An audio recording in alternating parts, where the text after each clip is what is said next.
स्वागत है आपका हमारे नए ब्लॉग में। आज की यात्रा बहुत ही ऐतिहासिक होने वाली है। आज हम आपको लेकर चल रहे हैं एक बहुत प्राचीन मंदिर में, जिसका निर्माण 5वीं सदी में गुप्त शासनकाल में हुआ था। और यहाँ का आकर्षण है एक मुखी शिवलिंग, जो अपने आप में अनोखा और रहस्यमयी है।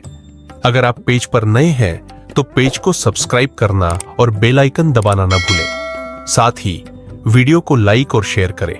तो चलिए शुरू करते हैं। भूमरा महादेव मंदिर मध्य प्रदेश के सतना जिले से 50 किलोमीटर की दूरी पर परसमानिया के जंगलों के बीच स्थित है।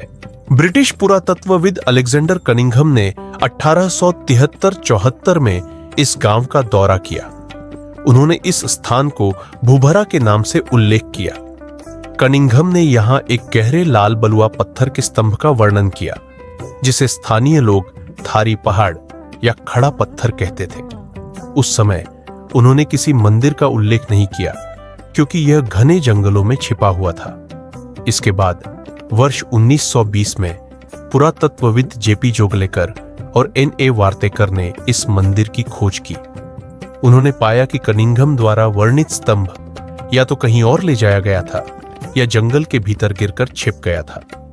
जैसे ही आप परिसर में प्रवेश करते हैं, आपको प्राकृतिक सुंदरता और शांति का अनुभव होता है।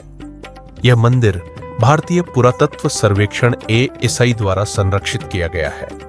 हाल ही में इसका नवनिर्माण भी करवाया गया है, जिससे इसकी भव्यता और सुंदरता और भी बढ़ गई है। लगभग 5 फीट ऊंचे चबूतरे पर बने इस मंदिर तक पहुंचने के लिए लगभग 11 फीट लंबी और 8 फीट चौड़ी सीढ़ियों का निर्माण किया गया था।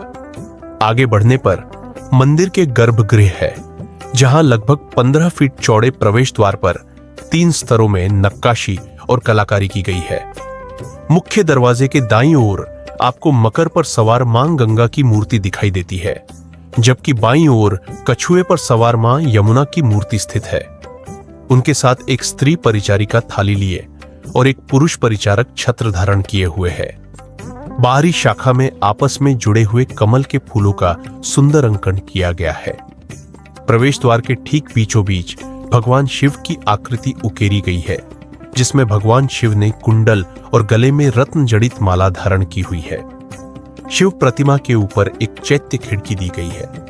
शिव प्रतिमा के दाएं और बाएं ओर 3-3 उड़ते हुए गंधर्व है, जो फूल और माला लिए हुए है। यहाँ एक शिलालेख भी मिला था, जो संभवतः संस्कृत भाषा में था, जिसके अनुसार यह स्तंभ 2 राजाओं की सीमा को इंगित करता है। राजा परिव्राजक वंश के महाराज हस्तिना और उच्चकल्प के महाराज सर्वनाथ का उल्लेख मिलता है। अब हम गर्भगृह की ओर बढ़ते हैं, जहां पर मुख्य आकर्षण है यह एकमुखी शिवलिंग। नीचे का 3 फीट भाग पत्थर के फर्श के नीचे दबा हुआ है, जबकि ऊपरी 3 फीट हिस्सा दिखाई देता है। यहाँ भगवान शिव के चेहरे को शिवलिंग से बाहर निकलते हुए देखा जा सकता है, जो इसे आकर्षक बनाता है। भगवान शिव के चेहरे के भाव, नीचे झुकी आंखें और हल्की मुस्कान देखते ही बनती है। इसका निर्माण करने वाले कलाकारों के हुनर का मात्र अंदाजा ही लगाया जा सकता है। गुप्तकालीन मंदिरों का गर्भगृह काफी साधारण होता था।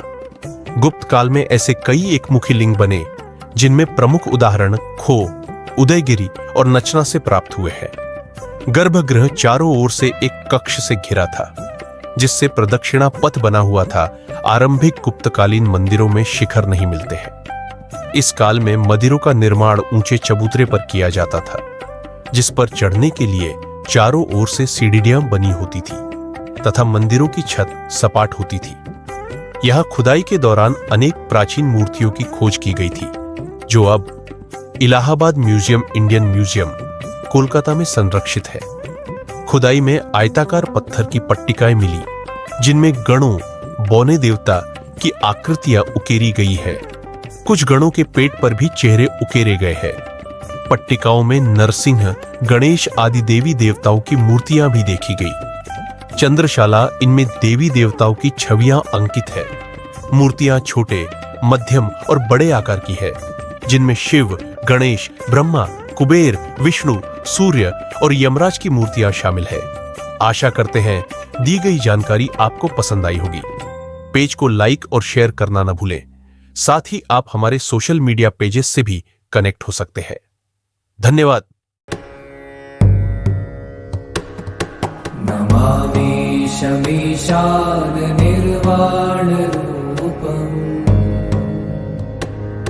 विभुं व्यापकं ब्रह्म वेद स्वरूपम् निजं निर्गुणं निर्विकल्पं निरीहम् चिदाकाशमाकाशवासं भजे